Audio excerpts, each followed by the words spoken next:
Hey, this is Matt from Budget Boostin'. Today I'm going to update you on what's been done to Project F-150, the budget boosting F-150 EcoBoost or twin turbo truck. Well, she's a 4x4, so I decided it needed a real bumper. The factory doesn't put on very good bumpers. I mean, the bumpers are designed to comply with a crash. They're not designed to save your front end from a crash. Or say you're driving in the mountains and a big old deer decides to just jump in front of your path. Well, there goes your whole front end.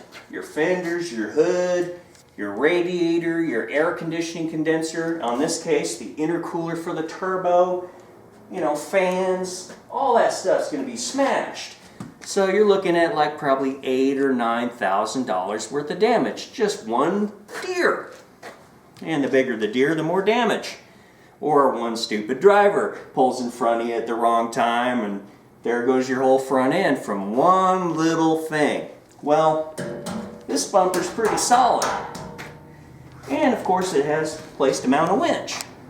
So this is a very good accessory for my truck that I chose because one big deer jumps in front of this truck, this bumper pays for itself like 9 or 10 times. So, it's well worth the interest, well worth the money. It's more of an investment. And Fab Fours makes these bumpers, and you can buy these through the company there, or you can go right to fourwheelparts.com and order these. 4-Wheel Parts does great stuff with trucks, same with the winch. And you can get one of these bumpers on your truck. They make them for all kinds of trucks, all the late model, all kinds of models of the truck. So Fab Fours makes a good quality, strong bumper where you protect your front end of your investment. Because that's most of what's going to happen. You're going to most likely hit the front end into something off the road, on the road, a deer in the canyons, stuff like that. Well, moving along, I also put on some bigger wheels and some bigger tires. These tires are 2 sizes up from the factory. The factory is a 265 65R17. Well, I went 285 70 17, and this is a little bit wider wheel. It gives a bigger stance. So it was sticking past the factory fenders, so I also added these Bushwhacker over fenders, which clears the extra big tire and the extra wide stance. The wide stance of the truck gives you a wider stance in handling and off-roading, just because when you're more narrow, you're more likely to have rolling issues, but the wider stance when you go bigger tires is a good thing. So these over fenders protect the body from all these kicking rocks from the tires being, past the fender wells, but these over fenders take care of that. Made by Bushwhacker. You can get these through 4-Wheel Parts also. Moving along to side steps, because a lot of people have a hard time getting in their truck. Well, these side steps make it easy. The dealerships and the factories, that's a very expensive option. Same with the wheels, tires. If you want aftermarket wheels and tires, you're going to pay a huge premium for that. And yeah, the side steps make it easier for ladies to get in, or anyone that has a hard time just going straight into the truck, So it helps a lot. Also, upgraded my tuner. I put an SCT tuner in there because it's a better performance driving tuner.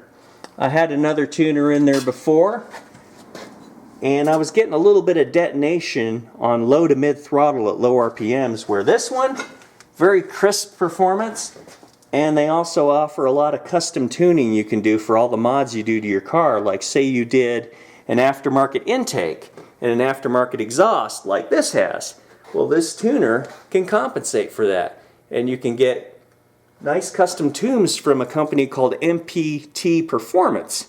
MPT Performance does custom tunes for these SCT tuners, and you get your Ford to run as hard and as heavy as you like, and still get gas mileage and stuff like that. So SCT tuners at MPT Performance, awesome stuff.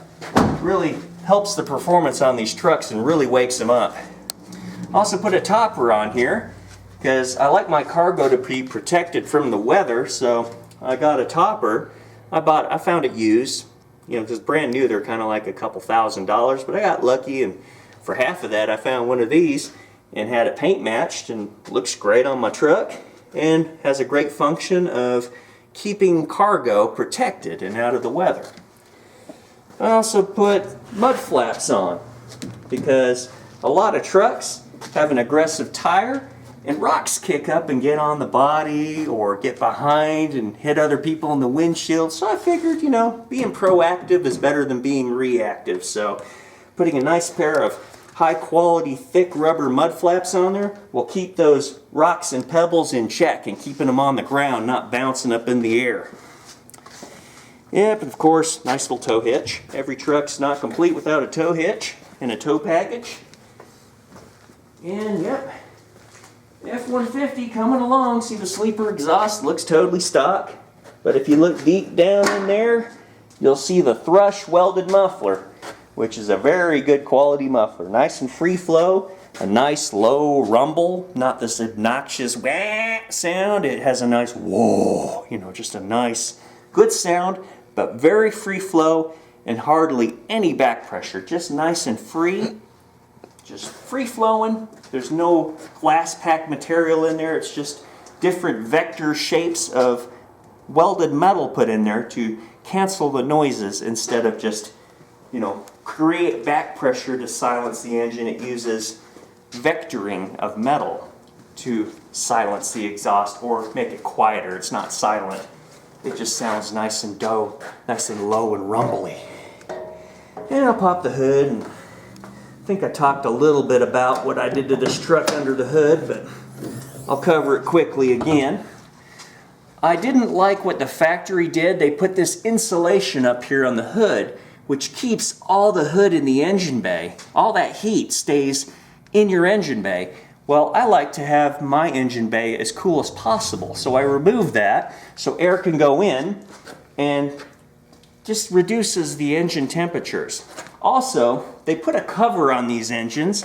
It's this, it's like this plastic cover with insulation on it, which really keeps the heat on these engines. And these engines have lots of sensors. See the electronics and the sensors on this engine? It's got engine coils. Well, engine coils, once they get hot so many times, they fail. And that's usually about when the warranty quits on these trucks, is when the coils start giving out. Because all that heat on electronics is not good. But they do it because they know in about 3 or 4 years, maybe 5 years, they'll start taking turns failing because of all that heat that's been to them for so long. So the cooler you keep your electronics and all your sensors, the longer they last. So I removed that heat soaking cover that keeps all the heat in these engines. Not to mention, you want to keep your intake manifold as cool as possible. Keeping heat on the intake manifold reduces power, makes a hotter air charge. Even though this is intercooled, this has an intercooler, so it cools the air, but then it gets hot again in the intake manifold because all the heat's being kept in by the cover. So I removed the cover to make my engine cooler and to dissipate heat faster. So cool air comes through the grill, does its thing, goes through the intercooler radiator, goes through the engine, and the hot air, or the cool air goes in, and the hot air goes out. There's places for it to go and escape. So just little things can make a difference. Also, spark plugs are another important thing when you're talking about turbocharged engines. So I like NGK plugs. I've always used them and I like them. They're my favorite plug. Everyone's got their favorite. I like NGK. So I went with an NGK iridium plug and I reduced the gap. The factory gap's kind of big, and it's okay for streetability, but it's not the greatest for performance. So a little bit tighter gap, like say about 28 thousandths to 30 thousandths, where the factory is about 34 thousandths, kind of a big wider gap. Go with a little smaller gap, you get a better burn on these turbocharged boosted engines. It helps when you're going higher than stock boost, which is what this engine is doing right now. Alrighty, so this was an overview of what the F-150, how far the budget boosting F-150 has gone so far and the improvements I've made upon it, because, you know, from the factory there's always room for improvement. And I kind of like to make a truck my own. I'm sure a lot of you are the same way. You like to make the truck your own, not just like everyone else's Ford that's driving around, you know, right from the factory. You know, make it yours, customize it. And that's about all I have to say about that. And thanks again for watching Budget Boosting. If you like us on Facebook, like us on our YouTube videos, check out our website, budgetboosting.com. Don't forget our window stickers. They can make any car look just a little faster. And remember, knowledge is power, it's horsepower. Alright, we've turned the engine over, so now you can see the top end of the engine. This has brand new roller rockers, which are a 1.55 ratio, so that gives you more lift and duration out of the camshaft. More lift. And we got these roller lifters right here.